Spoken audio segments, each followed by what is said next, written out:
What's up guys, welcome back to the channel for a new video. I feel like it's been a minute since I've done like a proper install video. If you guys are fans of the channel, you'll notice the name change from Colored in Light to Jack Ralston. I just obviously wanted to do something with my name. It's tired of being a username, so if you're a little confused by that, that's why. But you'll know me by my NC Miata, my Mark 7 GTI, which is way out there. If you're watching this video, you probably know about the GD3 Honda Fit. Just to quickly get you guys up to speed, the last few videos with this car, we've taken it to the track, we've threw on the Type R front brakes, we've done all kinds of cool stuff to this car recently to turn it into a little track weapon, and that is what it's become, and that is what we are using it for, and we have more modifications to make it even better. The Type R brakes have been super sick. They were awesome on the track, they're great on the street, good pads, good rotors, nice calipers. They've just been really, really awesome. So the Fit comes equipped with a brake booster like most cars, and on a street car, it's fine, it's great for regular everyday traffic. It's exactly what you need and nothing more. But on the track, we want a little more brake feel, and now that we have these bigger brakes, we can actually delete the brake booster to get better modulation and better feel with braking control and the way the car moves under braking pressure. And that is where a company like Honda comes in. So if you guys are a little curious and worried about why would you delete your brake booster, Honda is a company that is very, very, very, very experienced with Hondas, Miatas, things like that, and racing them.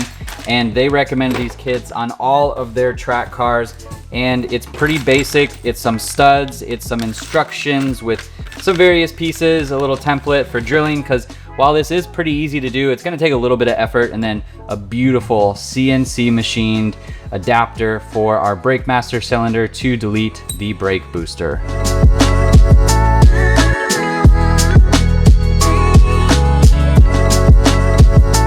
The install is going to take place in the engine bay and inside the car underneath the dash. So it's going to be really hard to film under the dash, but you will be removing your brake pedal. And brake booster right back here. So I'm thinking we're gonna have to get the strut bar out of the way, get the battery out, get our intake off. So that's kind of annoying, but once we do it, we do it. Let's get it done. I'm feeling some throwback vibes today, so I've been feeling the lo-fi. I'm back in it. Let's throw on the music, jump into the time lapses and install process, and just get this thing done and on to the next part of the video.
She got the key of Arendelle. She got the key to Arendelle. Yeah, look. Is she the queen now? No. Okay, well what the fuck am I missing?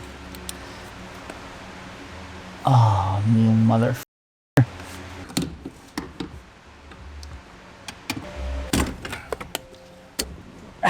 Motherfucking stupid. Why the fuck do you make it so sharp? I'm digging into my elbows and shit. Motherfucker. It's not even fucking it still. Son of a bitch. This shit is so fucking annoying.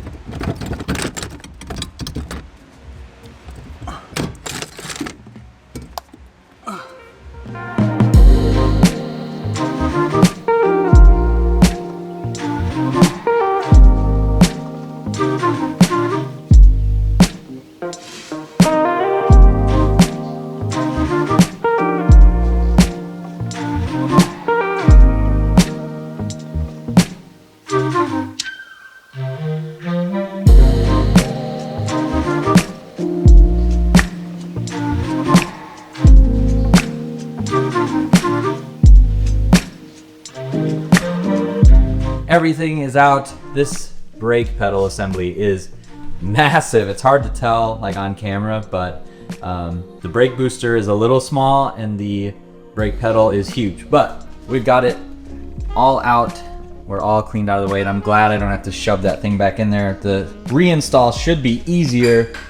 Under the dash was really annoying. I'm sure you guys saw, or at least heard me struggling. So now it's time to move on to getting the brake booster delete all put in.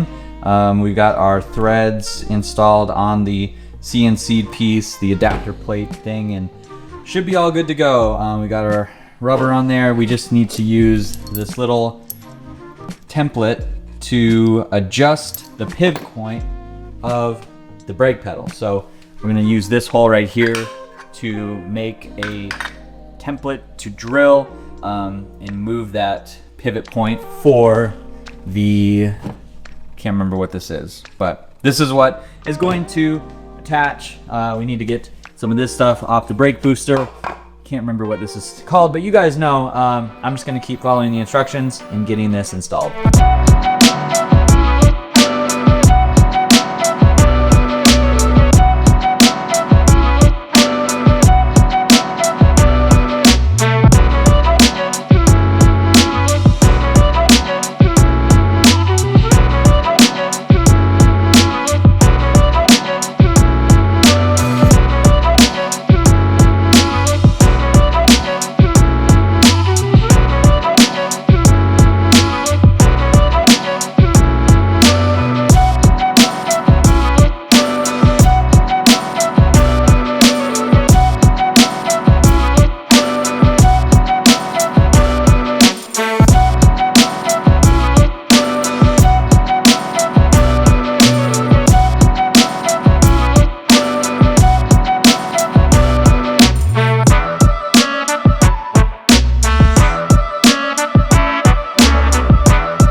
Okay, so master cylinder's back in. Everything's back in. This has been real annoying. Working underneath the dash has got to be one of the worst things just ever.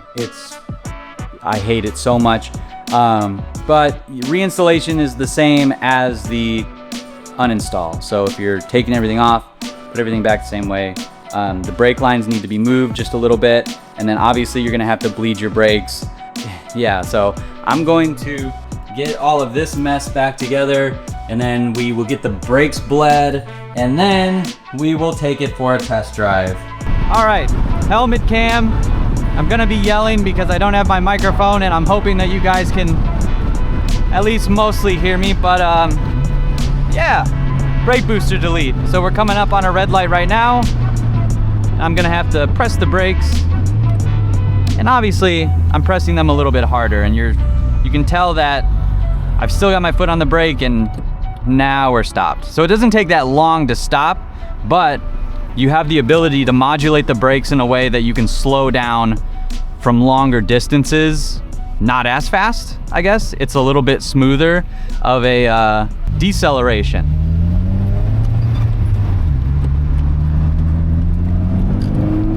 But we'll do a little bit of testing on this test drive.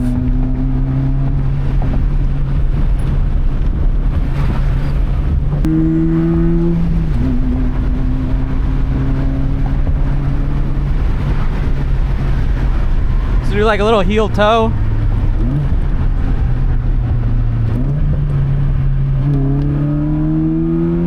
It's way easier to heel toe with the brake booster delete, I will say that. You can slam the brake pedal down and you won't like come to a complete stop. You're braking enough to where you are slowing down and you can do that downshift, and it's much more comfortable. Just like that, see? Easy peasy.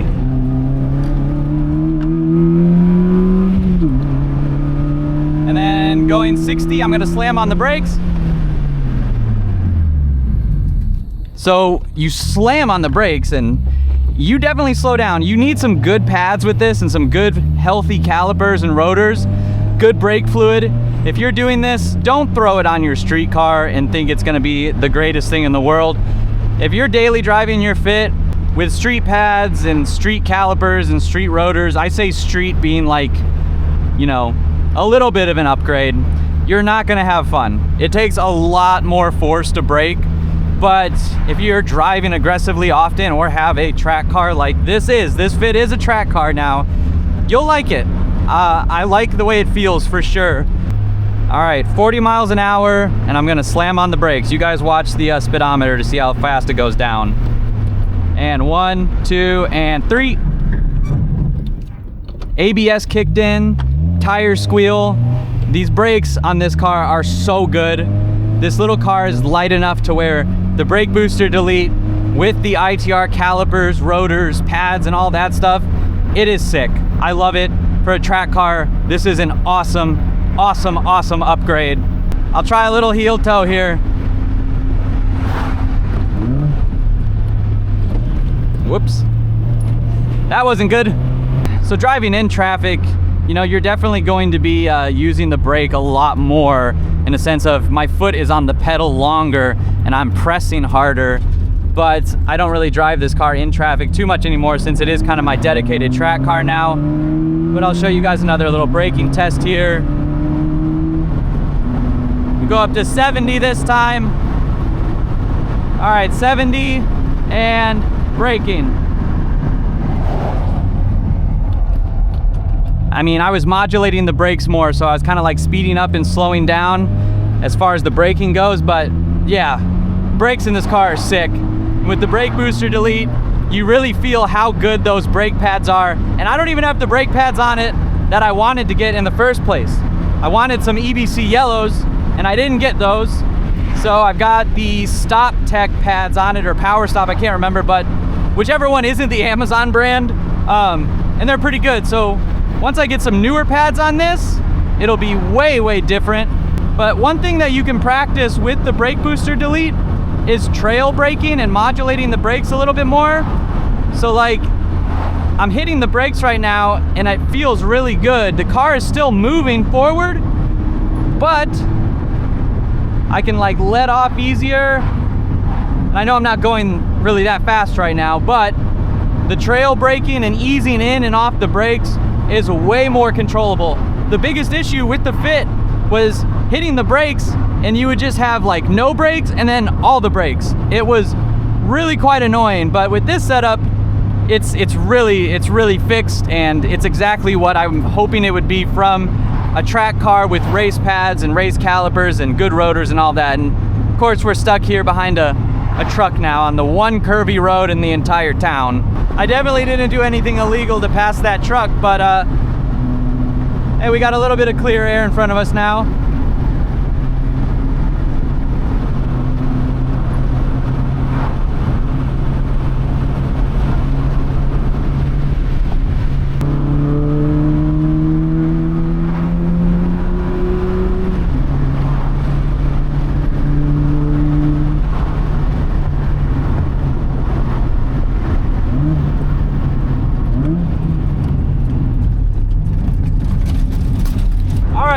And that is going to be it for our little test drive with the Honda brake booster delete. I hope you guys found this video interesting. If you are curious about this product, link is down in the description. They make a lot of other stuff for GD3s as well. I'm going to for sure pick up a few things. They're a company in Australia, so all things considered, shipping is fast. They're a really great company and they're really knowledgeable, so I very much trust their parts in the application that they recommend it for. Again, if you have a street car that's your daily, don't do it. It's just not worth it. It's not gonna do what you want it to do. It's not worse, but it's not better either. This is an upgrade for people who are taking their fits to the track. So take that as you will. Otherwise, I will see you guys in the next one. Thanks so much for watching. If you are new to the channel, go down below and hit the subscribe button. Give this video a thumbs up. Leave your comments below, and I will see you in the next one.